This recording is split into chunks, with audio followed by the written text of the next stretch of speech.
Welcome, I'm Tracy Wallach. This is part 2 of a 3-part series on systems psychodynamic theory.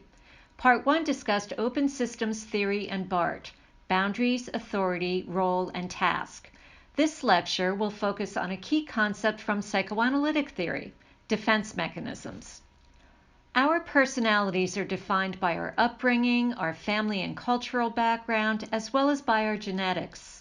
Our national, ethnic, or religious cultures, as well as our gender expression, age, life experiences, and other demographic identifiers all contribute to our particular ways of managing our emotions.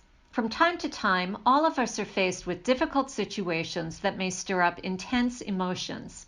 Examples of such situations may include having to make a difficult decision, learning a new role or leaving a familiar one, failing in a task, facing opposition, exercising leadership in an unpredictable situation, or choosing a course of action that may secondarily cause harm to others.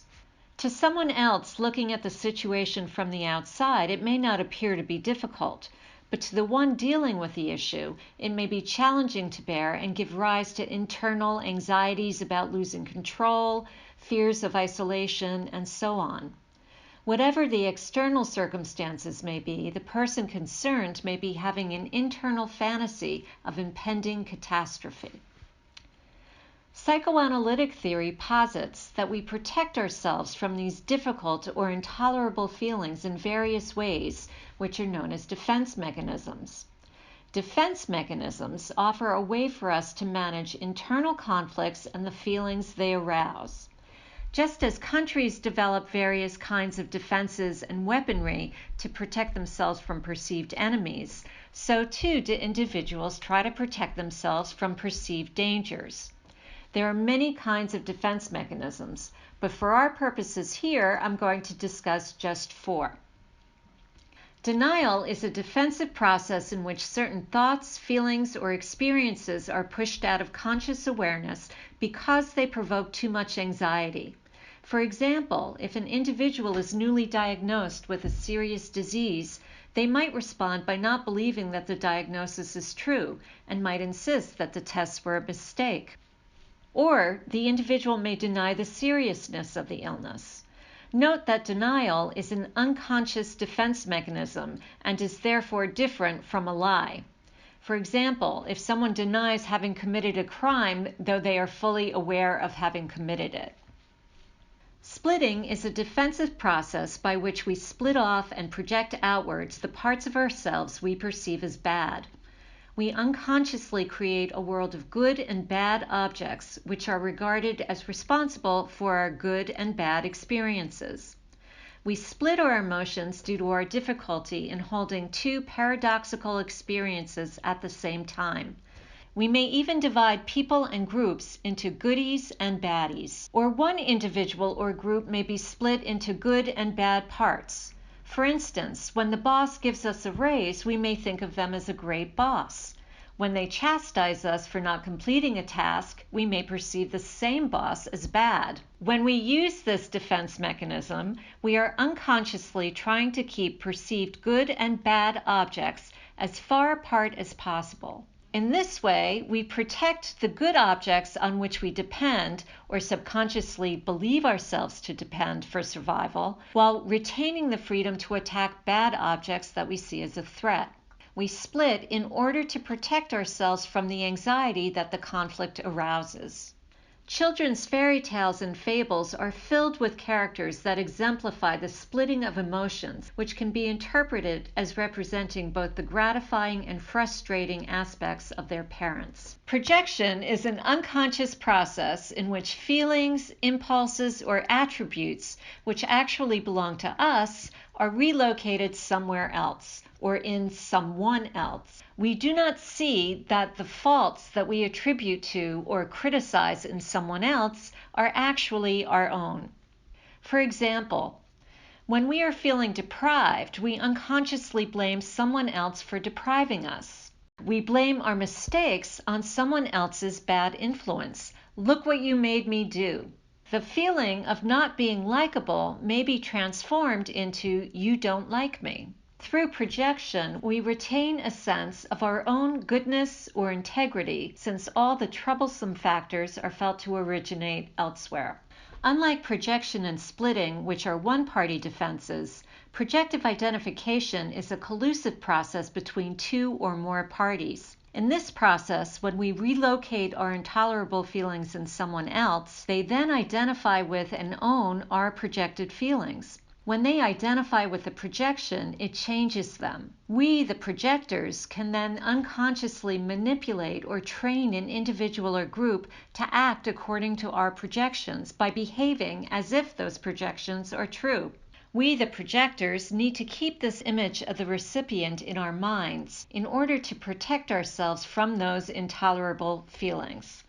A typical example of projective identification can be seen in couples relationships. Initially, potential partners may be drawn to each other because they see in the other a trait or a strength that is felt to be missing or less strong in themselves. There's nothing inherently wrong with this.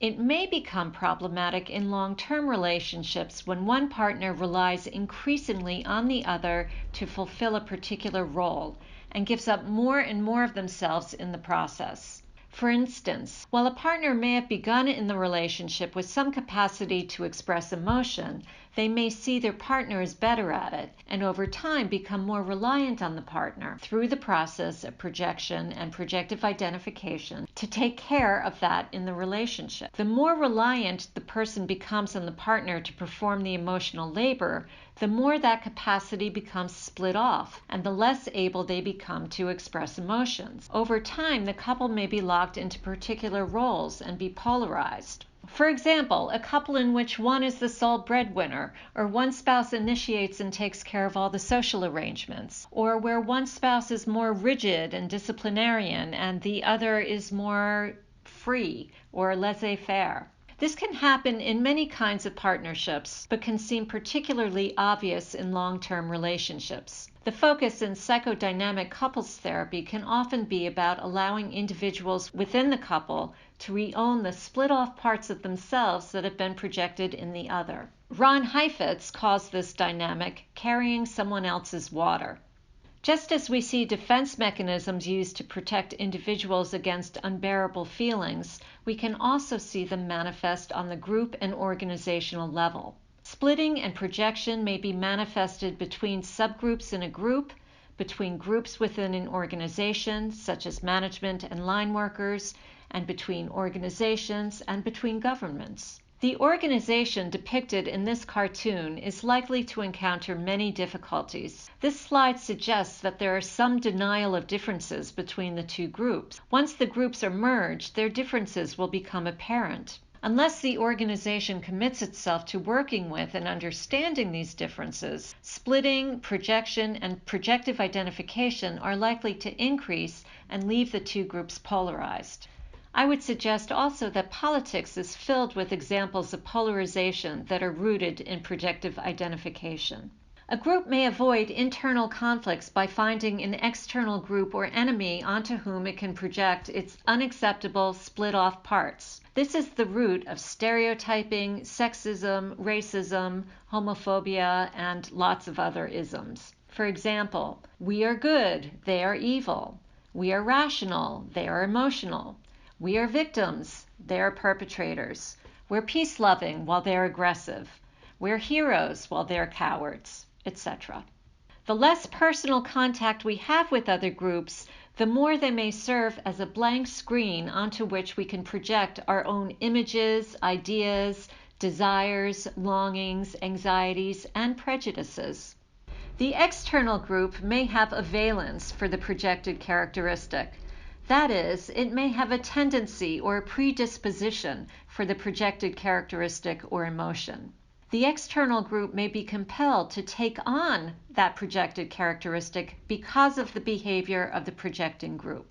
When the defense mechanisms that we use to protect ourselves against unbearable feelings become institutionalized, a social defense mechanism is formed. A social defense system allows for the avoidance of anxiety while contributing little to address the issue causing the problem. For example, Menzies describes in detail a nursing service in a hospital that institutionalized social defenses to protect the nurses from aspects of their tasks which could arouse in them strong and conflicting feelings, such as pity and love, fear and revulsion. To protect nurses from the stress of these feelings, their work was organized in a way that avoided developing attachments to particular patients. Instead, nurses performed specific tasks for an entire unit and were frequently moved from unit to unit. Routines were followed diligently so as to minimize decisions a nurse had to make. While these procedures may have helped reduce the stress of making decisions or of developing close relationships with patients, they also deprived nurses of many of the satisfactions of the profession. As a result, many nurses in that hospital left the profession. One may also argue that this way of organizing work also interfered with the achievement of the hospital's primary task, that is, caring for patients. In addition to the above defenses, work groups and organizations may avoid anxiety and other difficult feelings and decisions by substituting routines or rituals for direct engagement with the painful problem. For instance, saying, "Hello, how are you?" and answering, "Fine, how are you?" is a social ritual most of us engage in much of the time. We don't always want to know how someone is really doing when we ask that question, nor do we always feel fine when we answer. But it is a ritual that we have developed as a society. There is nothing wrong with social rituals. They can help us be more civilized. They only become problematic when they are used as a substitute for dealing with a difficult problem or adaptive challenge. That concludes this lecture in the series on systems psychodynamics. Thank you for joining me. For more information on defense mechanisms, please refer to the following references.